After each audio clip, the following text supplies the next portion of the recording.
নিশ্চিতভাবে তার আগে মহিলাদের কথা বলুন।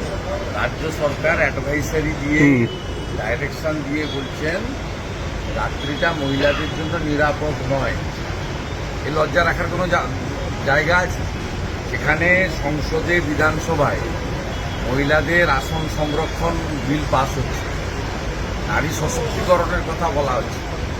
কেন্দ্র রাজ্য সরকারগুলি মহিলাদের কেন্দ্রিক জনকল্যাণমূলক কর্মসূচি ঘোষণা করছে, কার্যকর করছে।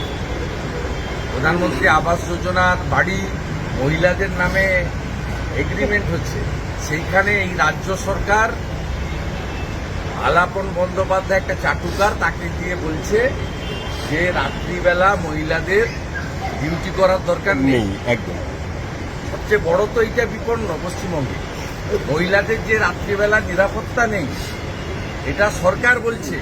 নবান্ন থেকে মুখ্যমন্ত্রীর সাদা হাতি পোষার মতো যাদের অ্যাডভাইসার করে রেখেছেন 3 লক্ষ টাকা করে মাসে খরচ করে, তারা বলছেন। এরপরে বলবে যে দিনের বেলাও মহিলারা বাড়ি থেকে বেরোবেন না। পশ্চিমবঙ্গে নারী স্বাধীনতা, নারী সুরক্ষা, নারীর অধিকার, নারীর নিরাপত্তা সবটাই বিপন্ন। তার জন্য দায়ী মমতা বন্দ্যোপাধ্যায়। করবো ওনার বাবাকে জাতীয় পতাকা নিয়ে নবান্ন যাওয়ার কলটা দিন না। ওনার বাবাকে আসতে হবে না, বয়স্ক মানুষ, শোকাতুর হৃদয় নিয়ে আছেন। আমরা বাকিটা যা করার করে দেবো জাতীয় পতাকা নিয়ে, ন্যাশনাল ফ্ল্যাগ নিয়ে উনি কলটা দিন। আমাদের পলিটিক্যাল সীমাবদ্ধতা আছে, আমরা কল দিতে পারছি না, বা সামগ্রিকভাবে রাজনৈতিক দল নিজের মত প্রকাশ করছে।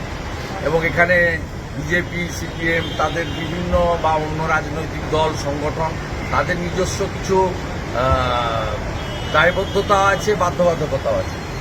ওনার বাবা একটা কল দিক যে মুখ্যমন্ত্রী যদি 25 তারিখের মধ্যে বা 24 তারিখের মধ্যে পদত্যাগ না করেন, তাহলে আপনারা নবান্ন চলুন জাতীয় পতাকা হাতে, বাকিটা আমরা করে দেবো। আর কাউকে মমতা ব্যানার্জি পুলিশ মন্ত্রী হিসেবে ব্যর্থ।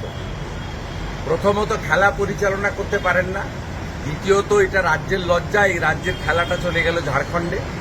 আর তৃতীয়ত যদি না পারবেন, অমিত শাহজিকে চিঠি লিখতে পারতেন যে কেন্দ্রীয় প্যারামিলিটারি ফোর্স দিয়ে আপনি করুন। এই রাজ্যে পঞ্চায়েত ভোটার প্যারামিলিটারি দিয়ে, এখনো পশ্চিমবঙ্গে কয়েকশো কোম্পানি প্যারামিলিটারি আছে পোস্টপোন ভায়োলেন্সকে রোখার জন্য। ঠিক আছে আমার